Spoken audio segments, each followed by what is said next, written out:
prions tous ensemble.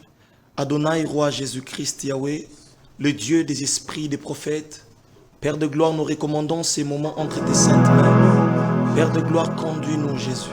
Conduis-nous, Adonai. Que nous soyons conduits par le Saint-Esprit, Seigneur. Mets en nous les paroles, Seigneur, Jésus-Christ, Yahweh. Et au Père de gloire, Jésus-Christ, mets en nous, Seigneur, de paroles d'adoration et de louange, Papa. Parce que tu as dit dans ta parole, l'heure est là, elle est déjà venue où les vrais adorateurs adoreront le Père en esprit et en vérité. Ce sont là, Seigneur, les vrais adorateurs que tu demandes. Nous sommes là pour toi, Jésus. Merci, Saint-Esprit, Jésus. Amen. Nous allons commencer avec ces cantiques. Les instrumentistes, si vous êtes prêts, pouvons-nous commencer?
Cantique nouveau papa, biso peto ye na loyembo. Yahweh motema, motema nanga yango yo, motema motema nanga yango yo, motema nanga nasopi motema nanga naye kosestime liboso na yo naye adorer on a monté mon taille. Elle est déjà venue où les vrais adorateurs adoreront le Père en esprit et en vérité. Na monté Yahweh monté manangaye. Yahweh monté manangaye. Est-ce qu'on peut adorer tous ensemble? Maman, là où vous êtes, adorons tous ensemble avec le Seigneur. Nous adorons ton nom parce que tu es Dieu. Au-dessus de tous les noms, tu es le Seigneur. C'est toi mon espérance, Seigneur. Ma raison de vivre, Seigneur. C'est toi qui es notre solution. Nous adorons ton nom, le Dieu Tout-Puissant. Elle est déjà venue. Pour les vrais adorateurs, adorons le Père en esprit et en vérité. Nous sommes là réunis comme un seul homme pour adorer celui qui mérite la gloire. Nous adorons celui que nous connaissons. C'est Jésus, le nom qui est au-dessus de tout. Sois adoré, Jésus, au-dessus de tous les noms. Au-dessus de tous les noms. Nous adorons ton nom, Jésus. Sois adoré, Jésus. Sois adoré, Jésus. Sois adoré, Jésus. Sois adoré, Elohim. Bien-aimé, adore Dieu. Même là où tu es dans la maison, dans ta cuisine. Même là où tu es en train de conduire. Oh bien-aimé, dis à Dieu qu'il est merveilleux. Celui qui t'a donné le souffle de vie. Celui qui t'a restauré. Celui qui t'a donné le souffle de vie. Dis à Dieu, merci. Adore Dieu. Adore Dieu. Adore Dieu. Adore Dieu. Adore Dieu. Adore Dieu. Adore Dieu. Bien-aimé, l'Éternel siège au milieu de louange et l'adoration. Il aime ceux-là qui l'adorent en esprit et en vérité. Même si tu es malade dans ta maison, bien-aimé, tu es dans ta canapé en train de souffrir, crois qu'il y a un Dieu qui existe. Il est capable de te donner la solution. Il est capable de te donner la guérison. Il s'appelle Adonai. C'est lui le maître de l'adoration. El Shaddai, le Dieu suprême. Moi je l'appelle mon Adonai. Il est le Dieu tout-puissant, le véritable Dieu d'Élie, le Dieu de Jacob. Aujourd'hui, il est le Dieu de Yoshua. Alléluia. Gloire à ton nom, Jésus. Yahweh Toto Molioe, Toto Molioe, Iso Toto Molioe. Yahweh Toto, Yahweh Toto Molio, Toto Molio Yesue, Nicola maladie Yesu mama, Nicolo ya sida Yesu mama, Nicolo ya cancer Yesu mama na yo, Nicolo ya malédiction libota mama. Nicolas, ma condamnation, Yesu, tombe, a dit que le nom qui est au-dessus de tous les noms, c'est le nom de Jésus. Est-ce que le nom de Jésus soit élevé? Oh, merci Jésus.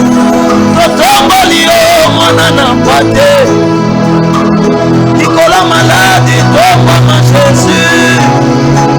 Nicolas, ya malade, tombe, mwana pate Yesu zono kembo masanjo leso tombo mana no champion ngaye réparateur ba brèche za nzambe na bomon totomboli ba problème na biso te totomboli Jésus totomboli oya na makoki ya kobikisa totomboli oya pesaka lobiko totomboli oya bikisa bartume totomboli oya bikisa moto dandaki obela pendant 38 ans omama nzambe na lola omama adona omama nzambe na lola omama omama Yesu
kimia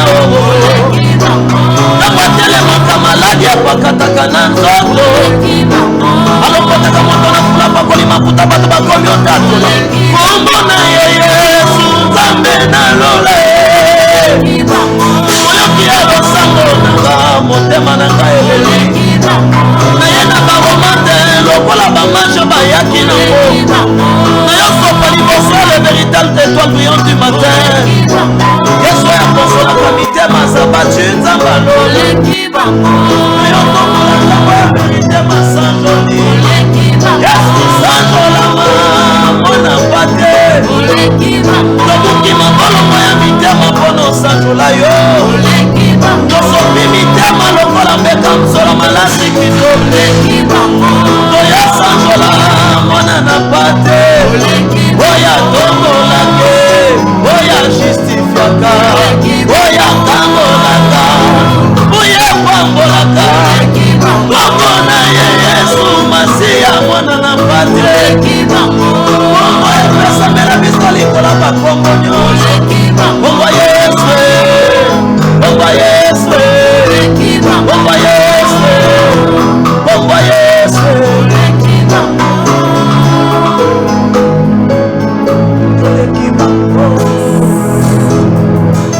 Yesu yole kibango Yesu yole kibango yole kibango Yesu yole kibango olongolaka basonyo etelemaka nzamba lolo olongola sonya na papa otelemisa David ngumba Israel mwana na pate obenga liwana kombo apongi lobiko eza kombo Jésus ntango atelemaka lobiko yaka na pete nzamba lola kosola tera mitema za batu nazondima na miracle na yo na butwa lelo tu sièges au milieu des louanges de l'adoration papa yamba adoration motema mama moko esi alembaki mbasu na lokolo me nzamba lola ayo tombola mwana na pate yamba adoration papa moko esi alembi piaka na papoche na ye me nzamba restauré ye dans un clé d'œil yoleki bango Jésus yoleki bango mwana pate yoleki bango le merveilleux bien-aimé élève encore ta voix élevons nos voix pour dire Seigneur sois élevé élevons le nom de Jésus au-dessus de nos situations commence à élever Dieu au-dessus de nos situations il a dit dans sa parole dans Jean chapitre 3 le verset 14 de la même manière que Moïse éleva les serpents dans le désert il faudrait que le Fils de Dieu soit élevé dans vos vies et il a dit dans Jean chapitre 8 le verset 28 lorsque vous élèverez le Fils de Dieu c'est alors que vous verrez de quoi il est capable. Alléluia. Est-ce qu'il y a quelqu'un qui peut dire un amen fortifié? Est-ce qu'il y a quelqu'un qui peut acclamer le nom de l'Éternel? Hosanna à l'agneau de Dieu. Hosanna à l'agneau de Dieu, du pur des cieux, d'éternité à l'éternité. Nous sommes créés pour adorer, créés pour exalter le nom de l'Éternel. On est tous là pour toi, Jésus. Nous célébrer encore. Oh, tu demandes l'adoration, mon Jésus. Le nom qui est au-dessus de tous les noms. Le nom qui est, qui sera éternellement. C'est le nom de Yahweh, Jésus-Christ de Nazareth. La parole de Dieu nous dit, le nom qui nous a été donné au-dessus de tous les noms, c'est le nom de Jésus-Christ. Dans les cieux, sur la terre, sous la mer, et que tout genou fléchit devant le nom de Jésus-Christ. Et que toute langue confesse qu'il est Dieu. Est-ce que tu peux dire avec moi, Jésus-Christ est Dieu? Est-ce que même si tu es, je ne sais pas où, tu peux dire avec moi, Jésus-Christ est Dieu? Dis avec moi, Yesu Alekibango. Dis avec moi, Yesu Alekibango. Nana ngonzamba épargné un accident. Nana nango nzamba restaura santé na ye abika dans un clé d'œil na novargie na pamba ya bika. Il y a cette maladie que les autres ont souffert, mais toi tu es guéri na paracétamol moko kaka. Dieu t'a guéri. Oh, gloire à ton nom Jésus. Le ciel est grandement ouvert. Dieu aime l'adoration. Il aime ceux qui l'adorent. Il agrée pas seulement nos prières, mais d'abord l'adoration. Alléluia. Matondo mingi Yahweh. Matondo mingi. Hosanna ye. Matondo mingi. Kolo Yesu matondo. Yahweh. Matondo mingi. Yesu we. Matondo mingi. Yesu we. Matondo mingi. Kolo Yesu matondo. Yahweh, matondo mingi Yahweh. Matondo mingi kolo Yesu matondo mingi. Matondo mingi Nzambe na lola. Matondo mingi kolo Yesu matondo mingi. Est-ce qu'on beta maboko, beta maboko. Beta maboko. Yes, on mérite louange. Yahweh, matondo mingi Yesu we. Yesu we.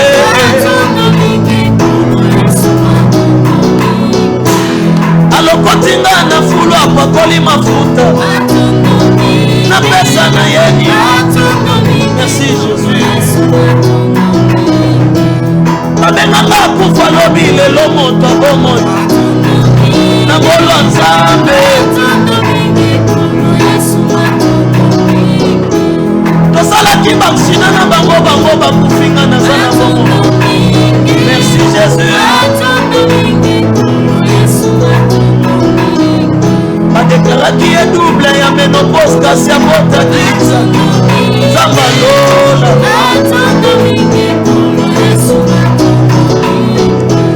Soki bato bakoboya Yesu na motema nange tingami Jésus po makambo asaleli nge eza ebele yango na beti mololo. Eske mama okobeta mololo bisika ozali?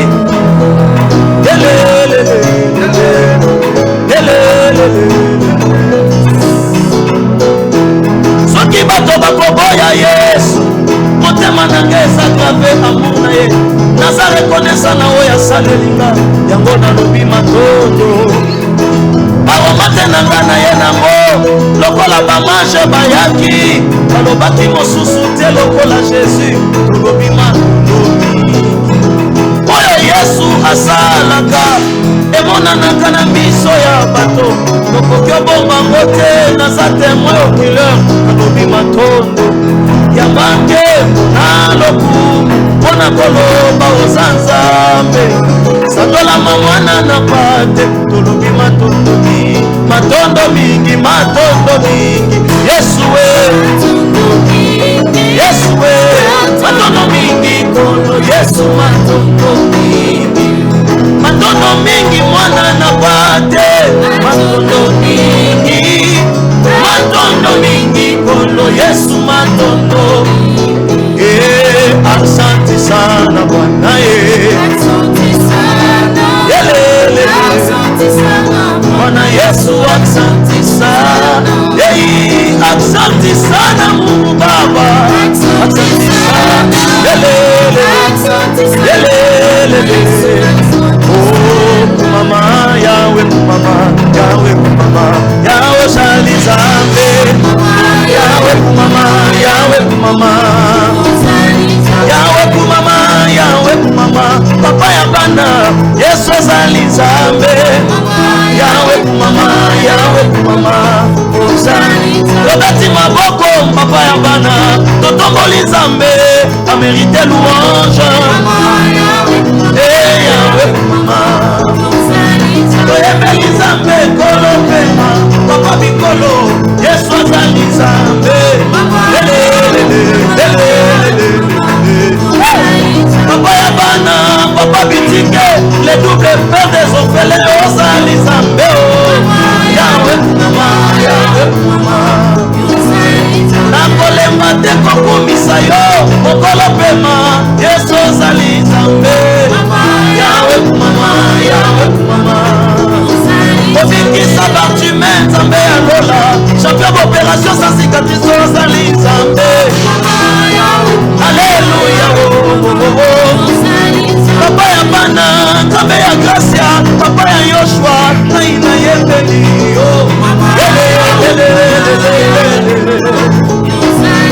Yawe kumama nanga milimo Yesu ozali Nzambe Yesu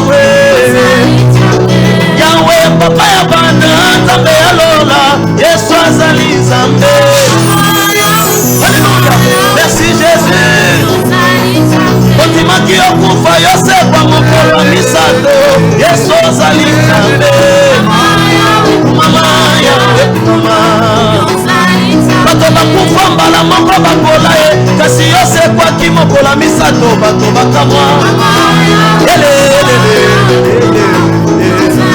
Nzamba Gracia Nzambe ya Balama Nzamba Isaka yo nde Nzamba Yakobo Nzambe ya Muse Dina Bala Nzamba Pole Biai Nzamba Kadi Biai lelo Nzamba Yoshua Nzamba Bapapa Nangaye Nzamba Balama Nzamba Isaka Nzamba Jacob lelo Nzamba Yoshua Yawe kumama Yawe kumama Yesu ozali Nzambe merci Jésus il aime la louange soki na yembeli yo te ayananga ata mabange kobeta maboko merci Jésus soki na yembeli yo te ayananga ata mabange kobeta maboko etango kebeta soki na yembeli yo te ayananga ata mabange kobeta maboko kumama Yawe kumama Yesu ozali Nzambe Yawe ozali Nzambe ozali Nzamba miracle ozali kaka yo moko na motana admiration Jésus otikalaki kaka yo moko Pierre amonaki Mose na Eliya pembeni na yo alobi kotonga bahema misato moko ya Mose moko Eliya ya katikati oyo ya Yesu kasi mongongo moko eyokamaki wana nde mwana na bate Yesu nde mwana na Nzambe aleki Moïse na makasi aleki Davide na makasi Yesu aza likolo ya baprofete Yesu aza likolo ya bapotre tikanga inayembela ye azali Nzambe amerite lokumu motema amerite na sanjola ye amerite na luwe esko okoki obeta maboko ale betela ye maboko amerite louange ko beta maboko ozali Nzambe ozali Nzambe ozali Nzambe yaya ozali Nzambe Nzambe na ngai ya miracle Nzambe na ngai ya motema oya ngai ya bomwana bolingo na ngai ya bomwana abokola bolingo na ye zati na motema na nga abokola bolingo ne uta bomwana zati na motema na nga alakisanga kolinga ye uta bomwana na nga ye Adonai abimelaki ngai ye asalanga adorateur na ye yango ngai na ye na mabolongo na masanjoli na bibebo na ngai ye ozali Nzambe ozali Nzambe ozali Nzambe ozali Nzambe azali te namona te azali te nayoka te azali te nayoka te azali te namona te est-ce que tu peux dire azali te nayoka te azali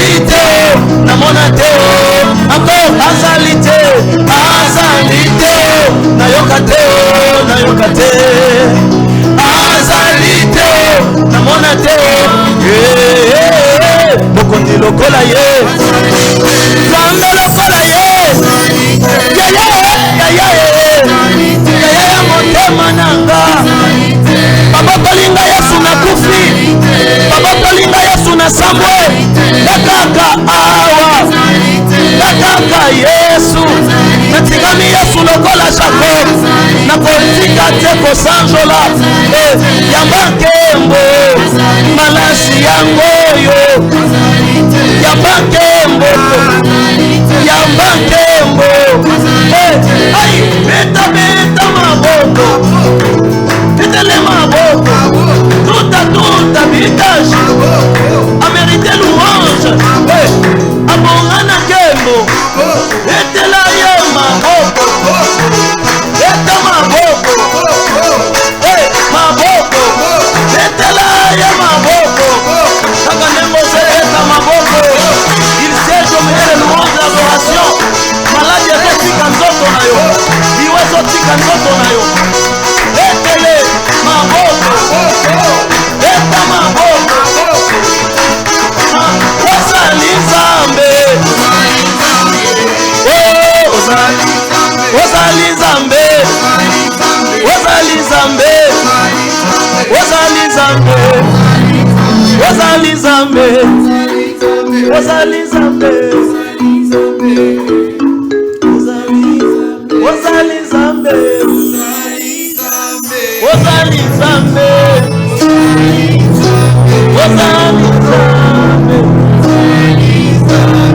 ozali nzambe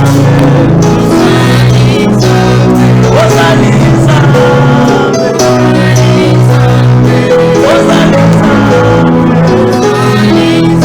nzambe ya motema libakumanga koyeba yo esenga motema na ngalo kozala na nzambe ya verite mpe ya solo nzambe ya kosolaka mitema mokikoli soni yesu mokambwisi pisoli na biso nzambe okawisaka pota motema yesu okawisaka pota mitema toyena masanjoli na bibebo na biso ekute yesu alongolaka soni yesu alongolaka soni yesu alongolaka soni je vais le dire yesu alongolaka soni yesu alongolaka soni yesu alongolaka soni okawisi bisoli na biso eza yo papa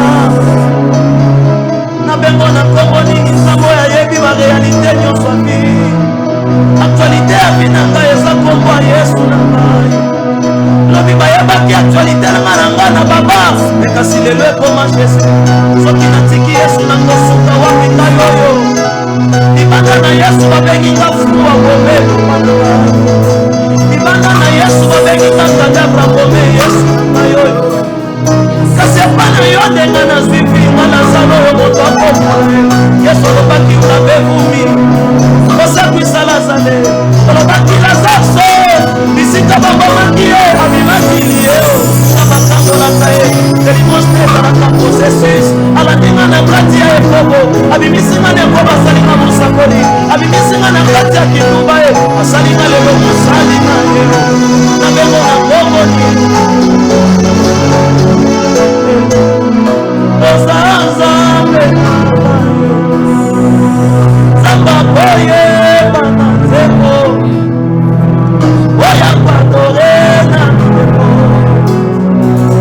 oya kosesprime na manoba nzambo oyo malobe matiko nosanjo na yo napimeli yo masanjoli te yango na bibisi na maloba raison d'être na ngai eza yo nzambe na ngai verbe être na ngai eza yo nzambe na ngai bamosusu bakongigaka verbe paseo me kasi epa na yo nakokonjuge le verbe être ozalaka kaka na ngai mwasi na nga na bala koki oboya ngai lelo papa na nga koki osakrifie ngai lelo namona o baboti mwana ntango mwana kufi papa alobi kende malamu libulu eza kaka mpo na yo moko me kasi ntango mpo na nga na bika esengaki moto moko atika ngwenda bokontine akita na se ya mabele asepisa ngai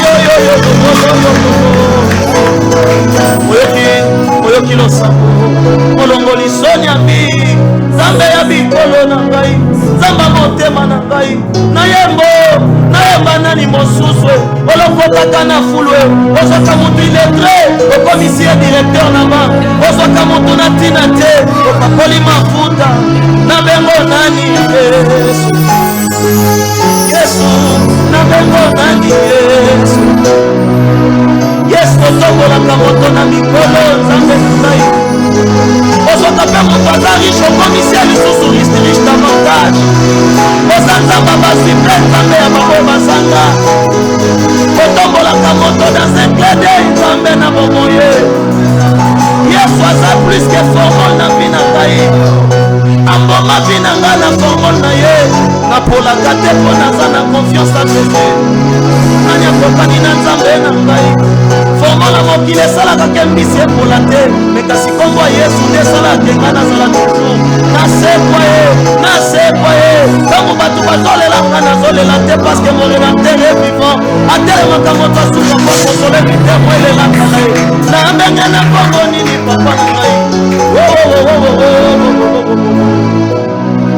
chilumbai wani senda wa mulu wabajimenda papa tatuenda wabana bashia namanga ni mungu akumwe sakongole mpumu na ngai mungu ni mwema mungu ni sefu zambi wa mbote zambi wa munwe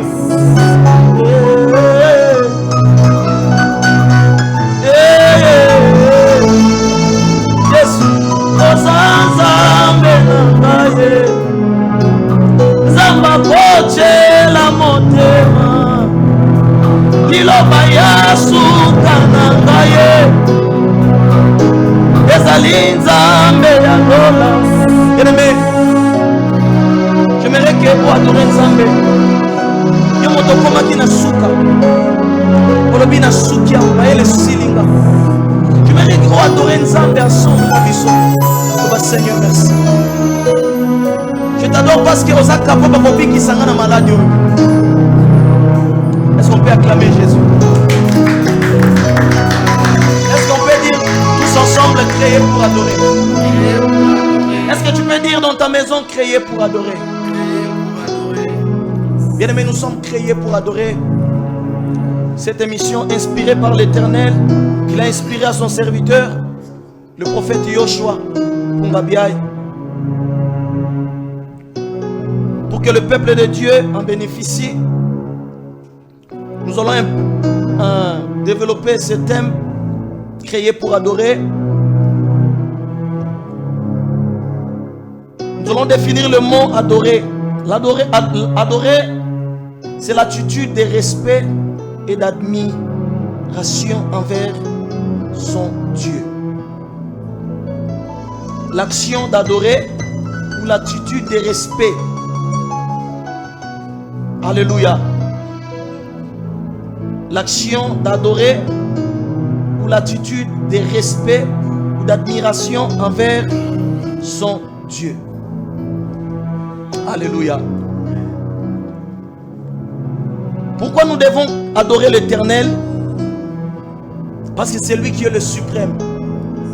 C'est lui qui est le maître. C'est lui qui est l'Éternel. Dans Jean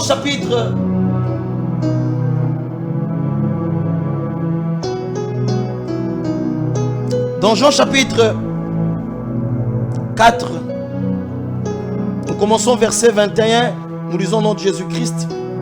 La parole de Dieu nous dit: Femme lui dit Jésus, crois-moi, l'heure vient où ce ne sera ni sur cette montagne, ni à Jérusalem que vous adorerez le Père. Vous adorez ce que vous ne connaissez pas. Nous adorons ce que nous connaissons, car le salut vient des Juifs. Mais l'heure vient, et elle est déjà venue, où les vrais adorateurs adoreront le Père en esprit et en vérité. Car ce sont là les adorateurs que le Père demande. Dieu est esprit, et il faut que ceux qui l'adorent en esprit et en vérité. Écoutez, peuple de Dieu, le seul nom qui est au-dessus de tous les noms, c'est le nom de Yahweh. Parce qu'il a accepté la croix. Il a accepté, bien-aimé, d'être sacrifié pour moi et toi. Il a donné sa vie pour toi.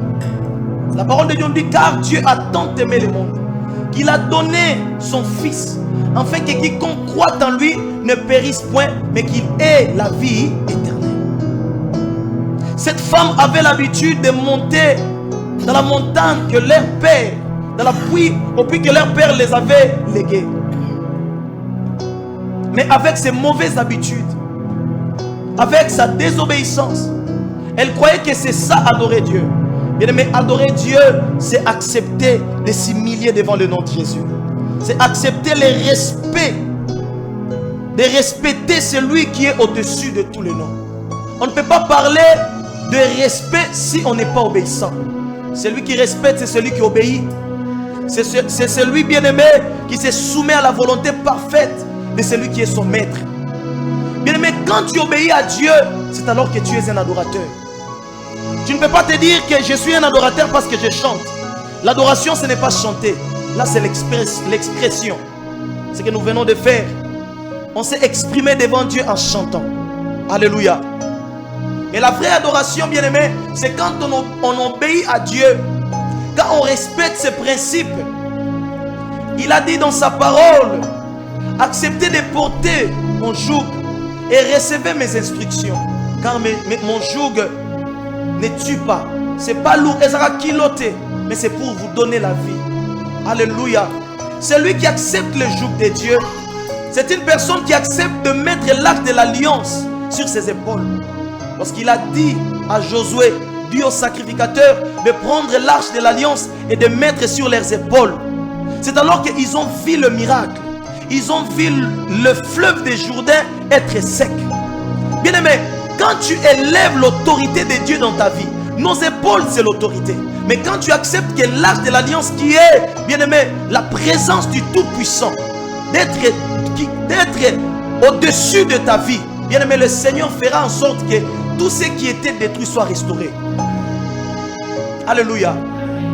L'adoration et la louange fait véhiculer l'onction de Dieu. On est adorateur pas parce que nous chantons, non. On est adorateur quand on obéit à la parole de Dieu. Il a dit à Abraham, parce que tu ne m'as pas refusé ton fils, ton unique que tu aimes, parce que tu m'as obéi.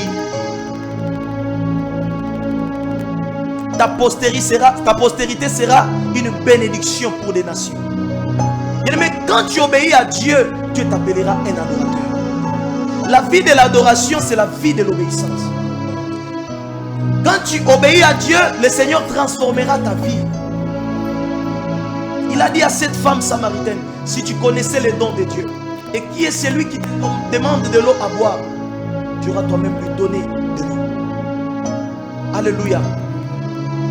Quelle était la vie de cette femme? Elle avait la vie de débauche. Malgré la prière qu'elle montait pour faire, elle avait la vie de débauche. L'Éternel te demande ce soir de se soumettre à la volonté parfaite de Dieu. Quand tu te soumets à la volonté de Dieu, Dieu va se transformer ta vie. Il transformera, bien-aimé, ton âme. Il transformera ta nature. Il te donnera ce que ton cœur désire. Il a dit, fais de l'Éternel tes délices et il te donnera ce que ton cœur désire. La prière, c'est pas mauvais. Chanter, c'est pas mauvais. Mais au-delà de chant, au-delà de la prière, nous devons obéir à Dieu. Il a mis Abraham à l'épreuve pour lui dire ceci: tu me donneras ton fils, ton unique que tu aimes.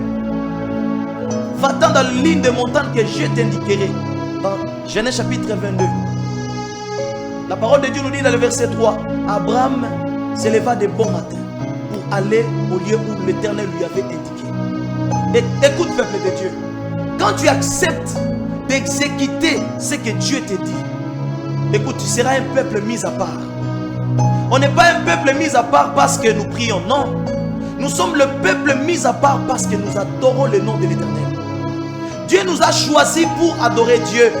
Quand Moïse disait à Pharaon, il lui disait ceci: laisse le peuple de Dieu sortir de ce lieu pour aller adorer l'Éternel au désert. Alléluia. Laisse que ta vie soit une adoration devant le nom du Seigneur. Jéricho était tombé parce qu'ils avaient adoré et loué. Tes problèmes tomberont parce que tu vas adorer l'Éternel. L'heure est là, elle est déjà venue, où les vrais adorateurs adoreront le Père en esprit et en vérité.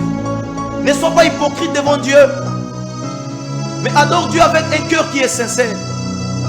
David a dit dans Psaume chapitre 51, le verset 12: oh Dieu, crée-moi un cœur qui est pur et renouvelle-moi un esprit qui est bien disposé.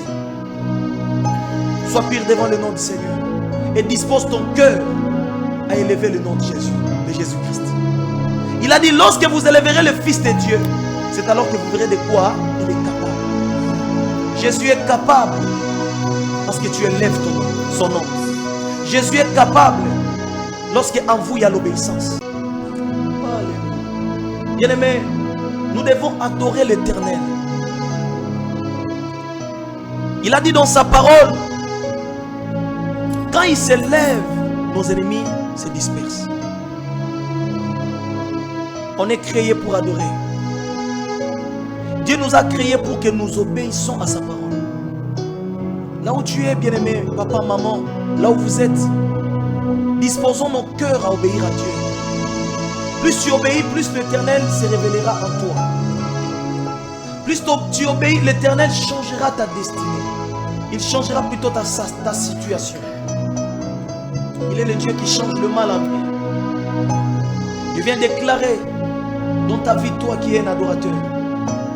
La parole de Dieu nous dit: j'étais jeune, je vieillis, je n'ai jamais vu un juste être abandonné, ni sa postérité mendiant son pain.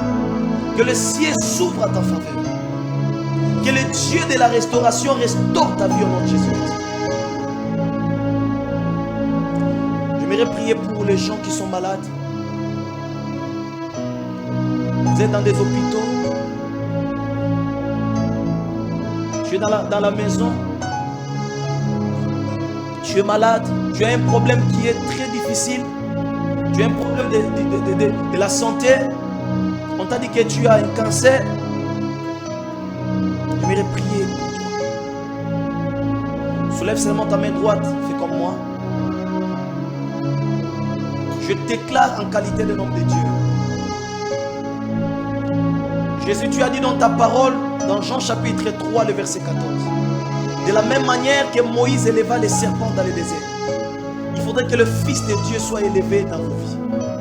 J'élève Jésus-Christ dans la vie de cette maman, du papa Père très saint qui est allongé, Seigneur Jésus-Christ, au canapé, qui souffre, Père très saint, du cancer, qui souffre de l'hémorroïde, qui a un problème financier. Restaure, Seigneur, sa santé. Restaure sa vie, Seigneur. Restaurer maman, Nazoluka, Père très saint, Jésus, problème. Azana problème, papa, Père très saint, na Moussala. Ma conseiller, ma kamuna Moussala. Il n'y a personne qui peut le justifier. Que le Seigneur vous justifie au nom de Jésus. Soyez guéris de là où vous êtes. Il guérit de maladie. Même si tu avais un problème de l'opération, reçois la guérison dans le nom puissant de Jésus-Christ. Que Dieu vous touche. Ma main est courte pour agir, mais la main de l'Éternel n'est pas courte pour agir. Au nom de Jésus-Christ. Soyez guéris. Que le Seigneur vous bénisse. Disons tous Amen. Acclamons pour la gloire du Seigneur. C'était votre humble serviteur, le prophète Yoshua Pungakalenga. L'émission, le nom de l'émission, c'est créé pour adorer. Vous allez encore nous suivre ce mercredi à 21h. Que le Seigneur vous bénisse abondamment. Il y a le numéro sur vos écrans. Si vous voulez nous soutenir cette émission, avec vos offrandes. Il y a le numéro Airtelman et M-Pesa qui est sur vos écrans. Que le Seigneur vous bénisse. Si vous voulez nous appeler, appelez-nous aussi par ce numéro. Que le Seigneur vous bénisse abondamment. On se voit le mercredi. Que le Seigneur vous bénisse. Bye. Merci beaucoup.